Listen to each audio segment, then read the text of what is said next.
மற்றும் thanksgiving to little Rose by Jacintha Paul Clonius உடைய பிறந்தநாள் இருக்காங்களா? Happy birthday. மற்றும் ஃப்ளோரின் சார்லஸ் உடைய பிறந்தநாள் இருக்காங்களா? Happy birthday. மரித்த Anthoniel Rajesh, Francis Anthony, Lalitha Christina அவர்களுக்காகவும், அடுத்து மார்ச்சனா ப்ளஸ் 12th எக்ஸாமுக்காக நன்றி கொடுத்திருக்கிறார்கள். தந்தை மகன் தூய ஆவியின் பேராலே நம் ஆண்டவராகிய இயேசு கிறிஸ்துவின் அருளும் கடவுளின் அருளும் தூய ஆவியின் அருளும் உங்கள் அனைவரோடும் இருப்பதாக. சகோதரி நாம் தூய மனையில் கொண்டாட தகுதிகள் குறித்து நாம் அவரை ஏற்றுக்கொள்வோம். எல்லா மலையர்களும்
இறக்கத்தக்கும் முழுமையான நன்மைக்கு காரணரே, பாவிகளான நோன்புகள், இறைவேண்டிகள், இறக்க செயல்கள் ஆகியவற்றின் வழியாக எங்களுக்கு பாவ மன்னிப்பை வழங்குகின்றேன்.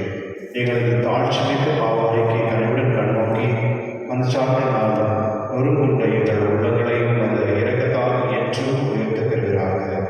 உங்களுடைய தூய ஆவியின் ஒன்றியத்தில் இறைவனா என்று வாழ்ந்து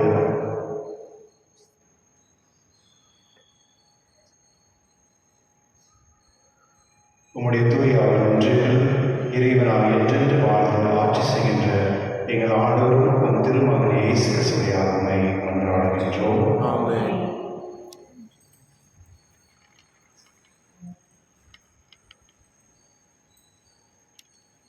முதல் வாசகம் அரசர்கள் 2ஆம் நூலிலிருந்து வாசகம். அந்நாட்களில் சிரிய மன்னனின் படைத்தலைவனான நாமான் தம் தலைவனிடம் சிறப்பும் நன்மதிப்பும் பெற்றிருந்தார். ஏனெனில் அவர் மூலமாய் ஆண்டவர் சிரியாவுக்கு வெற்றியளித்திருந்தார்.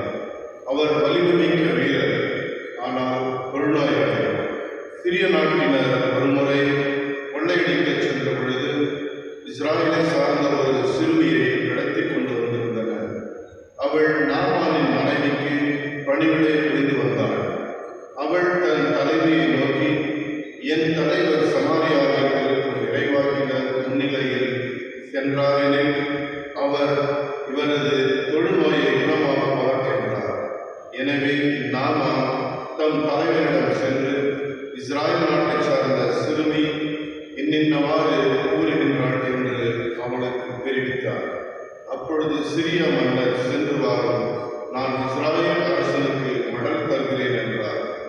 எனவே நாமான் ஏறத்தாழ 400 கிலோ வெள்ளியையும் 1000 பொற்காசுகளையும் 10 பட்டாளைகளையும் எடுத்துக்கொண்டு பயணமானார். அவர் இஸ்ராயல் அரசனிடம் மடலை கொடுத்தார். அதில், இத்துடன் என் பணியாளர் நாமானை உம்மிடம் அனுப்புகிறேன், அவனது தொழுநோயை நீர் குணமாக்க வேண்டும் என்று எழுதப்பட்டிருந்தது. இஸ்ராயல் அரசன் அம்மடலை படித்தவுடன் தன் ஆடைகளை கிழித்துக் கொண்டு, நான் என்ன கடவுளா?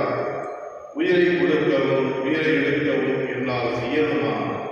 சிறிய மன்னன் ஒருவனை என்னிடம் அனுப்பி அவனுக்குள்ள தொழுநோயை குணப்படுத்த சொல்கிறானே, என்னோடு போரிட அவன் வாய்ப்பு தேடுவதை பார்த்தீர்களா என்று கூறினான். கடவுளின் அடியவரான எலிசா இஸ்ராயல் அரசன் இவ்வாறு தன் ஆடைகளை கிழித்துக் கொண்ட செய்தியை கேள்வியேற்று அவனிடம் ஆண் அனுப்பி, நீரே உம் ஆடைகளை கிழித்துக் கொண்டீர், அவன் என்னிடம் வரட்டும், இஸ்ராயலில் ஒரு இறைவாக்கினர் உள்ளார் என அவன் அறியட்டும் என்று சொன்னார். அவ்வாறே நாமான் தம் குதிரைகளுடனும் தேருடனும் எலிசா வீட்டு வாயில் வந்து நின்றார். எலிசா, நீ போய் யோர்தானில் 7 முறை மூழ்கினால் உன் உடல் நலம் பெறும் என்று ஆள் அனுப்பி சொல்லச் சொன்னார். எனவே நாமான் சினமுற்று வெளியேறினார். அப்பொழுது அவர் என்னிடம் வந்து என் அருகில் நின்று தம் கடவுளாகிய ஆண்டவரின் பெயரை கூறியழைத்து தொழுநோய் கண்ட இடத்தின் மேல் தம் கையை அசைத்து குணப்படுத்துவார் என்று நான் எண்ணியிருந்தேன். அபானா, பர்பார் என்ற தமஸ்கு நதிகள் இஸ்ராயலில் உள்ள ஆறுகள் அனைத்தையும் விட மேலானவை அல்லவா? அவற்றில் மூழ்கி நான் நலமடைய முடியாதா என்று கூறி ஆத்திரமாய் திரும்பிச் செல்லலானார். அப்பொழுது அவருடைய வேலைக்காரர்கள் அவரை அணுகி அவரிடம், எம் தந்தையே, இறைவாக்கினர் இதைவிட அரிதான ஒன்றை உமக்கு கூறியிருந்தால் நீர் அதை செய்திருக்கிறல்லவா? மாறாக மூழ்கி எழும் நலமடைவர் என்று அவர் கூறும்போது அதை நீர் செய்வதற்கு என்ன என்றனர். எனவே நாமான் புறப்பட்டு சென்று கடவுளின் அடியவரது வாக்கிற்கிணங்க யோர்தானில் 7 முறை மூழ்கி எழ அவர் நலமடைந்தார். அவரது உடல் சிறு பிள்ளையின் உடலை போல் மாறினது. பின்பு அவர் தம் பரிவாரம் அனைத்துடன் கடவுளின் அடியவரிடம் திரும்பி வந்து, இஸ்ராயலை தவிர வேறு எந்த நாட்டிலும் கடவுள் இல்லை என இப்போது உறுதியாக அறிந்து கொண்டேன். இதோ உம் அடியான் எனது அன்பளிப்பை ஏற்றுக்கொள்ளும் என்றார். ஆண்டவர் வழங்கும் அருள்வாக்கு. இறைவாக்கு நன்றி. என் நெஞ்சம் உயிருள்ள இறைவன் மீது தாகம் கொண்டுள்ளது. என் நெஞ்சம் உயிருள்ள இறைவன் மீது தாகம் கொண்டுள்ளது. கலைமான் நீர்நிலைகளுக்காக ஏங்கி தவிப்பது போல் கடவுளே, என் நெஞ்சம் உமக்காக ஏங்கி தவிக்கின்றது. என் நெஞ்சம் உயிருள்ள இறைவன் மீது தாகம் கொண்டுள்ளது. என் நெஞ்சம் கடவுள் மீது உயிருள்ள இறைவன் மீது தாகம் கொண்டுள்ளது. எப்பொழுது நான் கடவுள் முன்னிலையில் வந்து நிற்கப் போகின்றேன்? என் நெஞ்சம் உயிருள்ள இறைவன் மீது தாகம் கொண்டுள்ளது. உம் ஒளியையும் உண்மையையும் அனுப்பியருளும். அவை என்னை வழிநடத்தி உமது திருமலைக்கும் உமது உறைவிடத்திற்கும் கொண்டு போய் சேர்க்கும். என் நெஞ்சம் உயிருள்ள இறைவன் மீது தாகம் கொண்டுள்ளது. அப்பொழுது நான் கடவுளின் பீடம் செல்வேன். என் மனமகிழ்ச்சியாக கடவுளே, என் கடவுளே, யாழிசை ஆதரித்து உம்மை புகழ்ந்திடுவேன். என் நெஞ்சம் உயிருள்ள இறைவன் மீது தாகம் கொண்டுள்ளது. தந்தையை காப்பது போல ஆண்டவர் நம்மை காக்கின்றார். ஆண்டவருக்காக ஆவலுடன் நான் காத்திருக்கிறேன். அவரது சொற்களுக்காக ஆவலுடன் காத்திருக்கிறேன். ஆண்டவரிடமே உள்ளது பேரன்பு, மிகுதியான மீட்பு அவரிடமே உண்டு. ஆயத்தன் மந்தையை காப்பது போல ஆண்டவர் நம்மை காக்கின்றார். ஆண்டவரோடு இருப்பாராக. ஆன்மாவோடும் இருப்பாராக. புனித லூக்கா எழுதிய நற்செய்தியிலிருந்து வாசகம். ஆண்டவரே, மாட்சி உமக்கு. இயேசு நாசரேத்துக்கு வந்திருந்த போது தொழுகை கூடத்தில் மக்களை நோக்கி கூறியது, நான் உறுதியாக உங்களுக்கு சொல்கிறேன், இறைவாக்கினர் எவரும் தம் சொந்த ஊரில் ஏற்றுக்கொள்ளப்படுவதில்லை. உண்மையாக நான் உங்களுக்கு சொல்கிறேன், எலியாவின் காலத்தில் 3 ஆண்டுகளாக வானம் பொய்த்தது, நாடெங்கும் பேர் பஞ்சம் உண்டானது. அக்காலத்தில் எருசலேமிலுடைய கைப்பெண்கள் பலர் இருந்தனர். ஆயினும் அவர்கள் எவரிடம் எலி அனுப்பப்படவில்லை. சீதோனை சார்ந்த சாரிபாத்தில் வாழ்ந்த ஒரு கைப்பெண்ணுடனே அனுப்பப்பட்டார். மேலும் இறைவாக்கினர் எலிசாவின் காலத்தில் எருசலேமிலுடைய தொழுநோய்களில் பலர் இருந்தனர். ஆயினும் அவர்கள் எவருக்கும் நோய் நீங்கவில்லை. சிரியாவை சார்ந்த நாமானுக்கே நோய் நீங்கியது. தொழுகை கூடத்தில் இருந்தவர் யாவரும் இவற்றை கேட்டபோது சிற்றம் கொண்டனர். அவர்கள் எழுந்து அவரை ஊருக்கு வெளியே துரத்தி அவ்வூரில் அமைந்திருந்த மலை உச்சியிலிருந்து கீழே தள்ளிவிட இழுத்து சென்றார்கள். அவர் அவர்கள் நடுவே நடந்து சென்று அங்கிருந்து போய்விட்டார். ஆண்டவரின் அருள்வாக்கு. கிறிஸ்துவே உமக்கு புகழ். கிறிஸ்துவனான சகோதர சகோதரர்களே, என்னுடைய நற்செய்தியில் நாம் பார்க்கும் பொழுது 2 விஷயங்கள் என்னுடைய தெளிவாக வெளிப்படுத்துகின்றார். முதலாவது, இறைவாக்கினர்கள் எங்கெல்லாம் போய் அவங்க சொந்த ஊரில் வேலை செய்யும் பொழுது மக்கள் அவர்களை ஏற்றுக்கொள்ளவில்லை என்று ஆண்டவர் இயேசுவே சொல்கிறார். அதுதான் அவருக்கு நடந்தது. தன்னுடைய சொந்த மக்கள் அவருடைய ஊரில் இருக்கும் பொழுது, இல்லை அவர் போதனை செய்யும் பொழுது அதை ஏற்றுக்கொள்ளவில்லை. இது உண்மைதான். எப்போதுமே வெளிய நாட்டிலிருந்து ஒருத்தர் நம்ம நாட்டுக்கு வரும் பொழுது அவர்களுக்கு கிடைக்கக்கூடிய மரியாதையும் இல்லை அந்த உற்சாகம் உள்நாட்டில் இருந்தவர்களுக்கு கிடைக்காது. என்னுடைய நற்செய்தியை நாம் பார்க்கும் பொழுது ஆண்டவர் இயேசு தன்னுடைய மக்களிடத்தில் இந்த வார்த்தைகளை சொல்லும் பொழுது அவர்கள் அதை புரிந்து கொள்ளாமல் அவரை எப்படின்னா மேலே உச்சிலிருந்து கீழே தள்ளணும் அப்படின்னு அவங்க முடிவு செஞ்சு அதை செய்தாங்க கூட. கிறிஸ்துவர்களே, சில நேரத்தில் இந்த மாதிரி நிகழ்வு குடும்பத்தில் கூட நடக்கும். சில நேரத்தில் எனக்கு தெரிஞ்ச ஒரு ஆஃபீஸர் இருக்காரு, ரொம்ப ஆனஸ்டான ஆஃபீஸர்.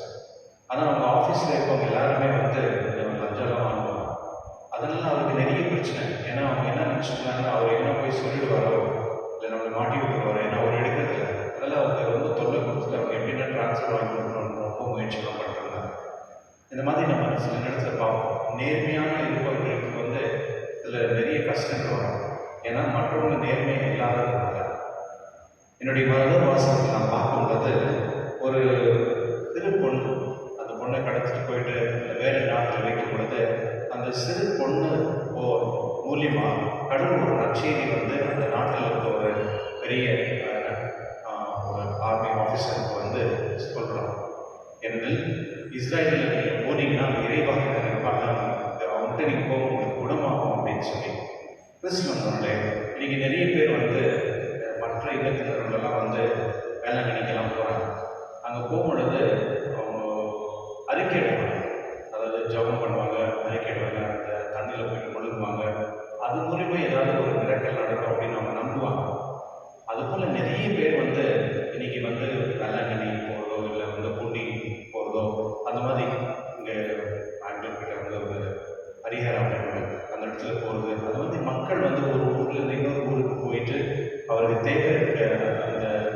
ஆசீர்வாதத்தை பெற்றுக்கொள்றதுக்கு போகிறாங்க. அது விசுவாசத்தில் போகிறாங்க. இந்த முதல் வாசத்தை நாம் பார்க்கும் பொழுது அந்த நாட்டில் இருந்த சிரியாவை சார்ந்த நாமான் அவருக்கு முழுமே அவருடைய நோய் தொழுவு நோயினால் அவர் பாதிக்கப்பட்டிருக்கிறதுனால அவர் அந்த அரசன்கிட்ட போகிறார்.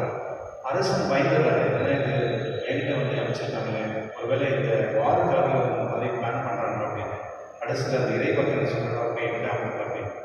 ஆனால் அவர் ஒரு பெரிய ஒரு பிளானோட போகிறார். நாங்கள் போனால் அவர் எனக்கு நிறைய மிராக்கிள் அதை பண்ணுவார் அப்படின்னு சொல்லிட்டு. ஆனால் அவர் எதுவுமே செய்யலை. அங்கே போயிட்டு அந்த தண்ணியில் போய் குடிச்சிட்டு அவங்க ஏன் போகிறேன் அப்படின்னு சொல்கிறார். அதை கேட்டு அவருக்கும் வெறுப்பாகும். இது நான் இவ்வளோ தூரத்துலேருந்து வந்திருக்கேன், நான் எவ்வளோ பெரிய ஆள், இவர் சும்மா போயிட்டு அந்த தண்ணியில் குடிச்சிட்டு வாங்க சொல்கிறாரு அப்படின்னு தான் நான் என் ஊர்லேயே போய் குடிச்சிருக்கேன் அப்படின்னு. அவங்க கூட இருந்த அது சோல்ஜர் தான் சொல்கிறாரு. அவர் சொல்கிறதுல என்ன அவங்களுக்கு பிரச்சனை போய் செஞ்சுட்டு வாங்க அப்படின்னு. கிறிஸ்துவனுடைய சில நேரத்தில் குருக்கள் ஏதாவது சொல்லும் பொழுது இந்த மாதிரி நிறைய பேர் சொல்லுவாங்க, இது ஏன் கேட்கணும் அதை ஏன் கேட்கணும் அப்படின்னு. சில நிறைய மீட்டிங்லாம் நம்ம பார்ப்போம். ஏதாவது ஒரு விஷயம் நல்லது அப்படின்னு நம்ம சொல்லும் பொழுது அதுக்கு ஆர்குமெண்ட் பண்ணிங்க, அதுக்கு இது என்னத்துக்கு அது எதாக்கு அப்படின்னு சொல்லிகிட்டே இருப்பாங்க. அது சில நேரத்தில் நடக்கும். அதுபோல் அந்த ஆள் சொல்லும் பொழுது அந்த இறைவாக்கில் சொல்லும் பொழுது அவர் கேட்கறதில்ல. ஆனால் அவர்கிட்ட இருந்த ஒரு சோல்ஜர் சொல்கிறார், அவர் சொல்கிறது என்ன பிரச்சனை ட்ரை பண்ணி பாருங்க அப்படின்னு சொல்லும் பொழுது அவர் போய் குளிக்கும் பொழுது தான் அவர் அந்த வெளியே வரும் பொழுது ஒரு சிறு குழந்தை போல அவருடைய உடல் ஆனது அப்படின்னு நம்முடைய முதல் வாசத்தில் சொல்லப்படுகிறது. அப்பொழுதுதான் அவர் சொல்கிறார், உலகத்தில் எங்கேயுமே கடவுள் இல்லை, இஸ்ரேலுடைய கடவுள் தான் உண்மையான கடவுள் அப்படின்னு அந்த மக்களுக்கும் அந்த நாட்டுக்கும் போய் அவர் சொல்கிறார். கிறிஸ்துவனுடைய இறை அரசருடைய அந்த இறை ஞானம் எப்படி கிடைக்கும் அப்படின்னா, நமக்கு ஏதாவது ஒரு பிரச்சனை வரும்பொழுது தான் நமக்கு அந்த உணர்வு வரும். கடவுளுடைய பிரசனம் நம்மளுக்கு சாதாரணமாக நம்ம புரிஞ்சுக்கிறதுல ஏதோ ஒரு நம்ம ப்ராப்ளம் ஒரு இஷ்யூவில் இருக்கும் பொழுது நம்ம அந்த சமயத்தில் கடவுளை போயிட்டு வேண்டும் பொழுது கடவுள் நம்மளுக்கு அந்த அற்புதம் செய்வார். அது மூலியமாக தான் நமக்கு கடவுளுடைய உணர்வு, அது கடவுளுடைய அந்த பிரசனம் நமக்கு தெரிய வருகிறது. கிறிஸ்துவன் நம்மளே சில நேரத்தில் கடவுள் சில விஷயங்கள் நமக்கு சொல்லுவார். அது மற்ற மூலியமாக சொல்லும் பொழுது அது எல்லாம் நல்லதாக இருக்கோ அதை நம்ம ஏற்றுக்கொள்ள வேண்டும், அதை நம்ம புரிந்தும் கொள்ள வேண்டும். அதனால இன்று விசேஷமாக கடவுளுக்கிட்ட நாம் ஜெபிப்போம். இறைவன் நீ கொடுக்கக்கூடிய ஞானமும் அறிவும் நாம் ஏற்றுக்கொண்டு அதுக்கேற்ற வாழ்க்கை வாழக்கூடிய ஆசீர்வாதத்தின்படி இன்றைய திருப்பலியில் நாம் பார்ப்போம்.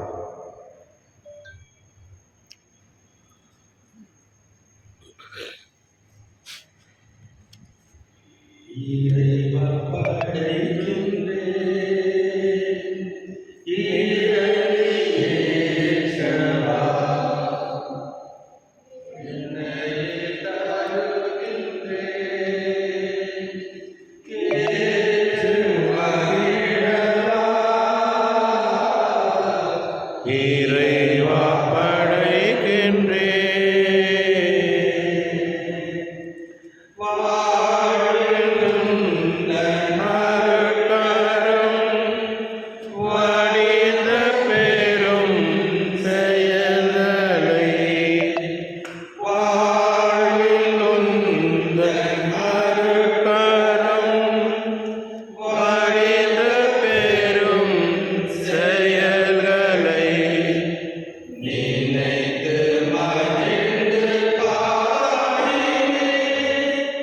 நினைந்து மகிழ்ந்து பாடி அந்த நினைவில் என்னையே தருகின்றேன், நினைவில் என்னையே தருகின்றேன். இறைவா படைக்கின்றேன்.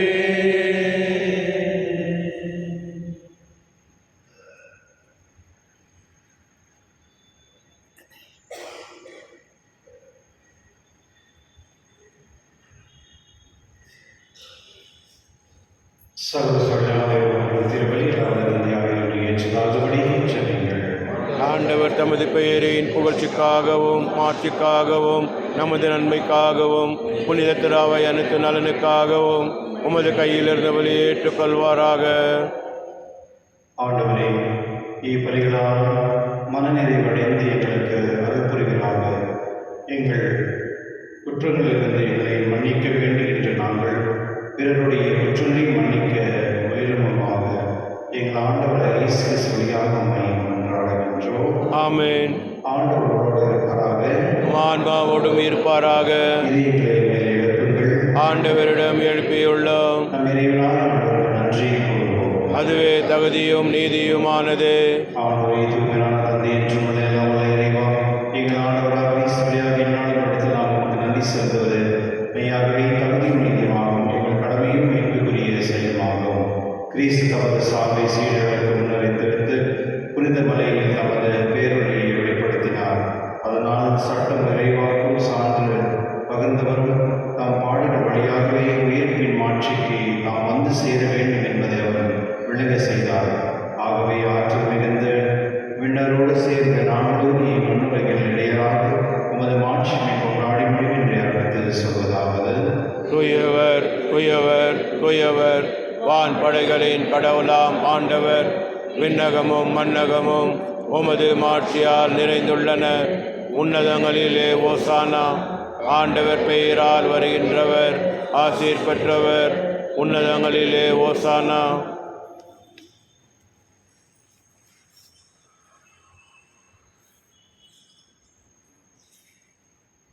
ஆண்டவரே, நீர்மையாகவே தூய்மை தூய்மையானதுக்கு ஊற்று. ஆகவே உடைய ஆவியை பொழிந்து இக்காலத்தை தூய்மைப்படுத்த உம்மை வேண்டுகின்றோம். இவ்வாறு எங்கள் ஆண்டவர் இயேசு கிறிஸ்து உடலும் இரத்தமாக எங்களை மாறுவாக. அவர் பாடுபட உலகம் கிடைத்த தம்மை கழித்த போது அப்பத்தை எடுத்து நன்றி செலுத்தி அதை விட்டு தம் சீடு கழித்து கூறியதாவது: அனைவரும் இதிலிருந்து பெற்று உண்ணுங்கள், ஏன் இது உங்களுக்காக வேலைப்படும் என் உடல்.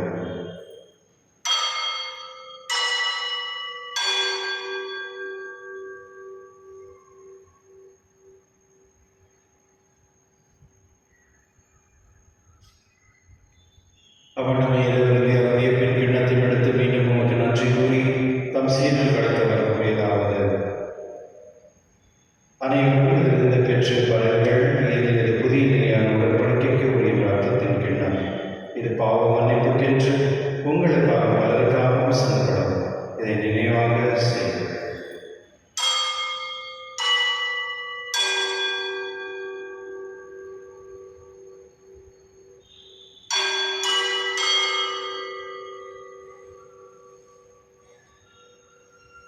நம்பிக்கையின் மறைபொருள். ஆண்டவரே, நீர் வரமளவும் உமது உயிர்ப்பை அறிக்கைகின்றோம், உமது உயிர்ப்பையும் எடுத்துரைக்கின்றோம். ஆகவே ஆண்டவரே, நாங்கள் கிறிஸ்துவின் இறைவனின் உயிர்ப்பின் நினைவு கூர்ந்து வாழ்ந்த நாமத்தை மீட்பளிக்கும் கிண்ணத்தை உமக்கு கொடுக்கின்றோம். நம் திருமணம் என்று உமக்கும் ஊழியக்குரிய தந்தங்களை ஏற்றுக்கொண்டீர். எனவே உமக்கு நன்றி செலுத்துகின்றோம். மேலும் கிறிஸ்துவின் உடலிலும் ரத்தத்திலும் பங்கு கொள்ளும் எங்களை தூயாக ஒன்று சேர்க்க வேண்டும் என தாழ்மையுடன் கொண்டாடுகின்றோம். ஆண்டவரே, உலகிலும் வரவேற்கும் உமது திருவை நினைவு கூர்ந்துள்ளோம். எங்கள் திருத்தந்தை லியோ, எங்கள் ஆயர் பீட்டர், எல்லா திருநீராக அனைவரோடும் உமது திருவின் அன்பின் இருக்கிற செய்துள்ளோம். மேலும் உயிர்த்தொழில் எதிர்நோக்கும் தூயில் கொள்ளும் எங்கள் சகோதர சகோதரியும் இறந்துடன் விளக்கத்துடன் நினைவு கூர்ந்து உமது திருமணொழியில் ஏற்றுள்ளோம். எங்கள் அனைவரும் மீதும் இரக்கமாயிரும். கடவுள் கண்ணைத்தான் புனித மரியா, அவருடைய கணவனான புனித யோசேப், புனித திருத்தூதர்களுக்கு உலகில் உமக்கு உந்தாராக இருந்தராகிய புனித அனைவரோடும் நாங்கள் நிலைப்பாடுகள் பங்கு கொள்ளும் தகுதி பெற்று உம் திருமகன் இயேசு கிறிஸ்துவின் பிரதேசம் நாங்கள் உம்மை மன்றாடுகின்றோம்.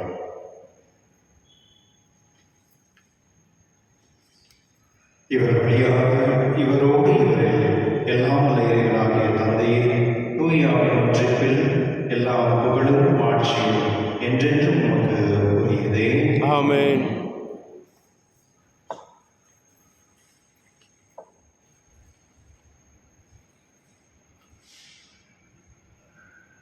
மீட்பரின் கட்டளையால் கற்பிக்கப்பட்டு இறைப்பணிக்கெல்லாம் பயிற்சி பெற்று நாம் புனித சொல்லுவோம்: விண்ணுலகில் எங்கள் தந்தையே, உமது பெயர் தூயதென போற்று பெறுக. உமது ஆட்சி வருக. உமது திருவுளம் விண்ணுலகில் நிறைவேறுவது போல மண்ணுலகிலும் நிறைவேறுக. எங்கள் அன்றாட உணவை இன்று எங்களுக்கு தாரும். எங்களுக்கு எதிராக குற்றம் செய்வோரை நாங்கள் மன்னிப்பது போல எங்கள் குற்றங்களை மன்னியும். எங்களை சோதனைக்கு உட்படுத்தாதேயும், தீமையிலிருந்து எங்களை விடுவித்தள்ளும். ஆண்டவரே, தீமையை தெரிந்தவர்களை விடுவித்து எங்கள் வாழ்நாளில் அமைதியும் கருணையால்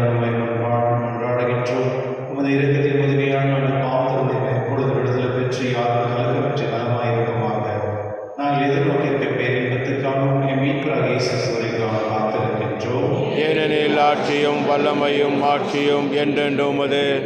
ஆண்டவரே இயேசு கிறிஸ்துவே, அமைதி உங்களுக்கு விட்டு செல்கிறேன், அமைதி உங்களுக்கு அளிக்கின்றேன் என்றும் திருத்தொழுக்கு முடிந்தீரே. எங்கள் பாவனை பாராமல் உமது திருவையும் அவன் நம்பிக்கை கண்ணோக்கி உமது திருவிழத்தில் ஏற்பதற்கு அமைதி மற்றும் நிலத்திருக்கிறாக என்றென்று வாழ்ந்து ஆட்சி செய்கிறவர் நீரே. ஆமென். ஆண்டுடைய அமைதி உங்களோடு வென்று இருப்பதாக. உம் ஆன்மாவோடும் இருப்பதாக. ஒருவர் அமைதி பகிர்ந்து கொள்வோம்.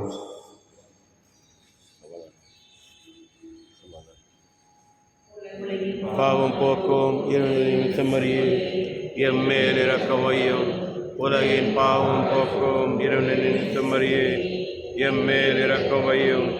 உலகின் பாவம் போக்கும் இருளின் செம்மறியே எமக்கு அமைதியருளும்.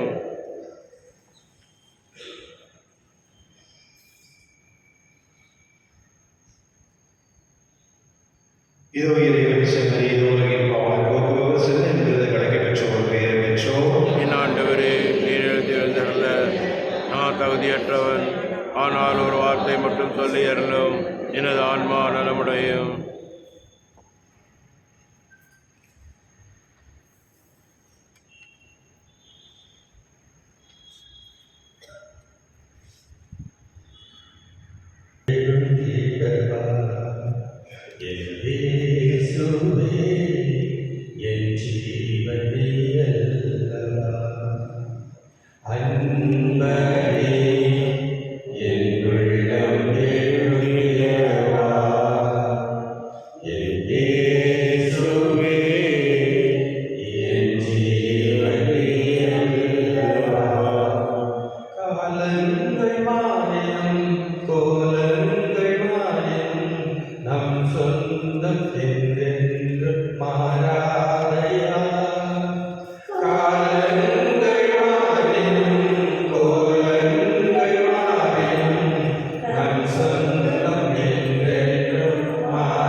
உன் சிறையில்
மன்றாடுவோமாக. ஆண்டவரே, விண்ணகத்தில் உள்ள மறைபொருள்களில் அச்சரத்தையும் இவ்வுலகில் ஏற்கனவே விண்ணக வல்லமையையும் பெற்றுள்ள நாங்கள் உம்மை பணிவுடன் வேண்டுகின்றோம். அதனால் மறைபொருளாக எங்களில் எழுவது செயல்படாத நிறைவு பெறுவராக எங்கள் ஆண்டவராக இயேசு கிறிஸ்துவியாக உம்மை மன்றாடுகின்றோம். ஆமென். ஆண்டவரே, உம் நம்பிக்கையாளரின் விதைகளை அருள உம்மை வேண்டுகின்றோம். உம் ஊழியர்களுக்கு கனிவுடன் இந்த அருளை வழங்குவதால் உம் அன்பிலும் பிற அன்பிலும் நிலைத்திருந்து அவர்கள் உம் கட்டளைகளை முழுமையாக நிறைவேற்றுவதாக எங்கள் ஆண்டவர் இயேசு கிறிஸ்துவியாக உம்மை மன்றாடுகின்றோம். ஆமென். ஆண்டவரோடு இருப்பாராக, ஆன்மாவோடும் இருப்பாராக. எல்லாம் இறைவன் தந்தை, மகன், தூய் ஆவியார் அனைவரையும் ஆசீர்வதிப்பாராக. ஆமென். சென்று வாருங்கள், திருவிழை நிறைவேற்று. உங்களுக்கு நன்றி. wonderful day.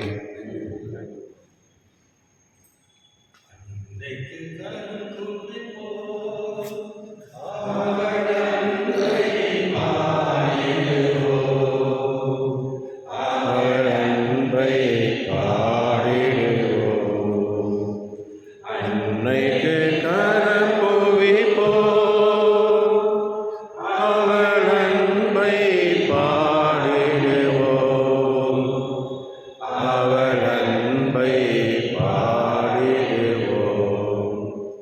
கன்னிமையில் இறைவன் ஒரு கொடுத்தார். அந்த முன்னவனின் அன்னை என திகழ்ந்தார். கன்னிமையில் இறைவன் ஒரு கொடுத்தார். அந்த முன்னவனின் அன்னை என திகழ்ந்தார். மனுகுலமாதிட பாதை படைத்தார். மனுகுலமாதிட